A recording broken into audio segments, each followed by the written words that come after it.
वित्त मंत्री निर्मला सीतारमण ने केंद्रीय बजट में इनकम टैक्स को लेकर बड़ा ऐलान किया।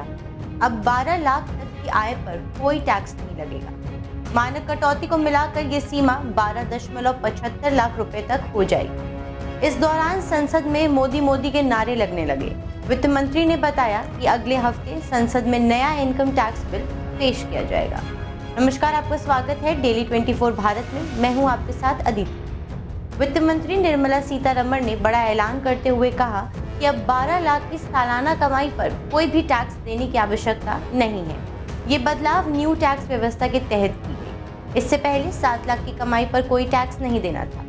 स्टैंडर्ड डिडक्शन को 75,000 रुपए ही रखा गया है। 24 लाख की आय पर अब 30% टैक्स लगेगा। वहीं 75,000 रुपए तक के स्टैंडर्ड डिडक्शन की छूट होगी।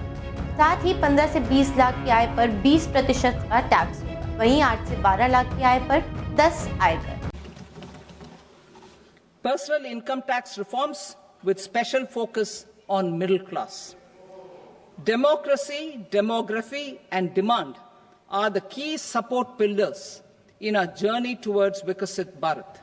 The middle class provides strength for India's growth. This government, under the leadership of Prime Minister Modi, has always believed in the admirable energy and ability of the middle class in nation building. In recognition of their contribution,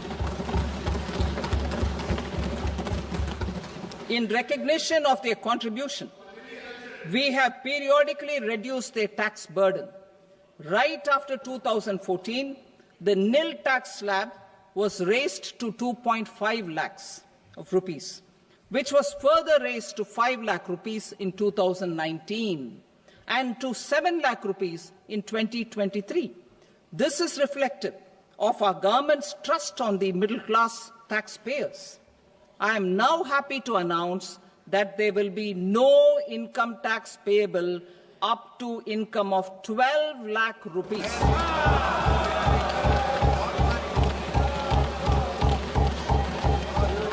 आपको बता दें, भारत में income tax की दरें समय के साथ साथ बदलती रही हैं, जो आर्थिक विकास और जनसंख्या की आवश्यकताओं के अनुसार होती है। इन दरों में वृद्धि या कमी का सीधा प्रभाव आम जनता पर पड़ता है, जिससे ये सुनिश्चित करना आवश्यक है कि टैक्स सिस्टम सभी वर्गों के लिए न्याय संगत हो। वित्त मंत्री ने कहा कि न्यू टैक्स दरों के साथ साथ टैक्स पेयर्स को अतिरिक्त छूट भी दी जाएगी। इसका असर कुछ इस प्रकार होगा कि 12 लाख रुपए के आय पर टैक्स पेयर्स को 80,000 रुपए की बचत होगी, जो मौजूदा दरों के हिसाब से 100% टैक्स माफी के बराबर है। 18 लाख रुपए की आय पर 70,000 रुपए की सीधी टैक्स छूट मिलेगी, जो मौजूदा दरों पर 30% की टैक्स राहत। 25 लाख रुपए की आय पर टैक्स पेयर्स को 1.10 लाख रुपए की बचत होगी, जो मौजूदा दरों के हिसाब से 25% टैक्स राहत।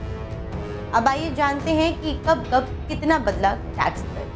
1997 और 98 में तत्कालीन वित्त मंत्री पी चिदंबरम ने आयकर की दरों में महत्वपूर्ण बदलाव किया। इस वर्ष 5 लाख रुपए से ऊपर की आय पर 40% का कर लगाया गया था, जो उस समय का सबसे उच्चतम स्तर था। वित्त वर्ष 2009-10 में सरकार ने व्यक्तिगत आयकर पर अधिभार को समाप्त कर दिया। हालांकि इसके बाद 2010-11 में 10 लाख रुपए के ऊपर की आय पर 10% का अधिभार लागू हुआ। 2014 में नरेंद्र मोदी सरकार में नई कर व्यवस्था पेश की। इस वर्ष आयकर स्लैब में कुछ बदलाव किए गए। 2.5 लाख रुपए तक की आय पर कोई कर नहीं था, लेकिन 2.5 लाख से 5 लाख रुपए तक की आय पर 10% और 5 लाख से 10 लाख की आय पर 20% टैक्स। 2018 में सरकार ने स्वास्थ्य और शिक्षा उपकर को बढ़ाकर 4% कर दिया। इसने उच्च आय वर्ग पर अतिरिक्त वित्तीय बोझ डाला। इसके अलावा इस वर्ष से नए टैक्स स्लैब भी लागू हुए। कोविड-19 महामारी के दौरान सरकार ने राहत उपायों के तहत कुछ करों को स्थगित किया, लेकिन इसके बावजूद उच्च आय वर्ग के लिए टैक्स दरें स्थिर रही। 2021-22 में भी सरकार ने टैक्स दरों को स्थिर रखा। हालांकि कुछ विशेष प्रावधानों के तहत उच्च आय वर्ग के लिए टैक्स दरें बढ़ाई गई और 2024-25 में 3 लाख रुपए तक कोई टैक्स नहीं लगा। वहीं 3 से 7 लाख तक के इनकम पर अभी 5% टैक्स लगे। वहीं 7 से 10 लाख रुपए तक की इनकम पर 10% टैक्स देना होता। इस समय 10 से 12 लाख रुपए तक की इनकम पर 15% टैक्स लगता है। गौरतलब है कि पिछले बजट 2024 में वित्त मंत्री निर्मला सीतारमण ने नए टैक्स रिजीम में बड़ा तोहफा देते हुए स्टैंडर्ड डिडक्शन की लिमिट को बढ़ा दिया था। ये लिमिट 50,000 रुपए से बढ़कर 75,000 रुपए तक कर दी गई।